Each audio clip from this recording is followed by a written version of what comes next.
In part one, we met the first 6 emotional beasts running your life: the Leviathan, the rage that isn't rage, the maelstrom, the anxiety spiral that pretends to be preparation, the viper, the coldness that's actually terror, the hollow, the numbness that's actually protection, the executioner, the inner critic that breaks you down so the world doesn't get the chance, and the locust, the jealousy that's actually grief for your unlived life. Those were the beasts you can see. These next 6 are the ones that hide deeper. They don't look like problems. They look like personality traits. They disguise themselves as responsibility, empathy, humility, and calm. And that's exactly why they're more dangerous. Because you've been calling them strengths your entire life. The banshee. Doors locked, bills paid, nothing is wrong. And suddenly your heart is racing. Your chest tightens like a fist around your lungs. A voice, not in words, but in sensation, is telling you that something is terribly wrong. On your couch, on a quiet Tuesday. This is the banshee. The banshee is a smoke detector installed during a fire. It was wired into your brain during the most dangerous period of your life. It kept your adrenaline high enough to fight or flee. It kept you aware of every slamming door and shifting mood. But the fire went out years ago, and nobody rewired the alarm. So now your body treats a quiet evening like an active war zone. Logically, you know you're safe. Your body doesn't care about logic. The banshee doesn't speak in language. It speaks in heartbeat. You're not overreacting. Your body is still living in a house that burned down a long time ago. Your nervous system was trying to keep you alive in a war that ended without telling your body. The weaver. Do you edit a text 4 times before hitting send? Do you plan a vacation so thoroughly that everyone is miserable and you are completely drained by the time you arrive? This is the weaver. Perfectionism wearing the mask of responsibility. If you grew up in chaos, if your home was unpredictable or volatile, your brain learned early. Spontaneity is danger. Surprise is pain. If things aren't controlled, everything falls apart. So your brain began spinning webs. Intricate, exhausting webs of control over your schedule, your environment, your relationships, and every variable that could go wrong. Underneath it all is one desperate piece of magical thinking. If I do everything perfectly, no one will leave me. You don't demand perfection because you're arrogant.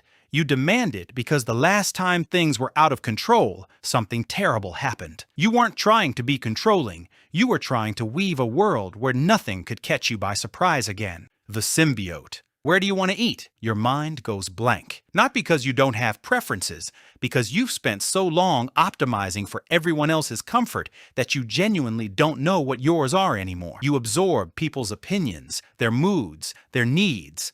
If they're angry, you soothe. If they're sad, you carry. You are the ultimate chameleon. Everyone thinks you're empathetic. You're not. You're hypervigilant. You read rooms the way soldiers read terrain. Not because you're kind, because you had to. In a critical or narcissistic environment, standing out makes you a target. Having needs makes you a burden. So the symbiote erased you and became whatever the room needed. And it worked until you got home, closed the door, and collapsed. Not from socializing, from performing a version of yourself that doesn't exist. That exhaustion isn't introversion, it's the hangover of self-erasure. You weren't trying to be a pushover. You were trying to disappear just enough that the danger would pass you over. The wraith. This isn't guilt about something you did. This is the chronic belief that something is wrong with who you are. The wraith whispers that your successes are flukes, your friends are humoring you, and if anyone truly saw what's underneath, they'd be disgusted. It was installed in childhood, because to a child, it's biologically unbearable to believe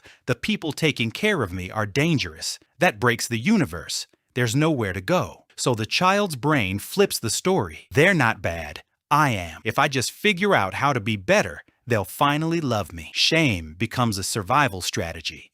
Because if the problem is you, at least there's something to fix. At least there's hope. The wraith never let go of that story. It's still prosecuting you daily for crimes you never committed. You were trying to make sense of a world that wounded you before you had words to understand why. The phantom. During an argument, your eyes glaze over. Not because you don't care, because you've left. Your body is still in the room, but you are gone. Floating above, watching from a distance, numb. Your partner thinks you're ignoring them. What's actually happening is the emergency eject button of the soul. When emotional input is too overwhelming and you can't physically leave, the phantom lets you leave mentally. You might lose hours to autopilot, drive home with no memory of the route, Look in the mirror and feel like you're seeing a stranger. This isn't weakness. This is a nervous system that learned very early. Sometimes the only way to survive a room is to stop being in it. The Hydra. You cannot trust peace.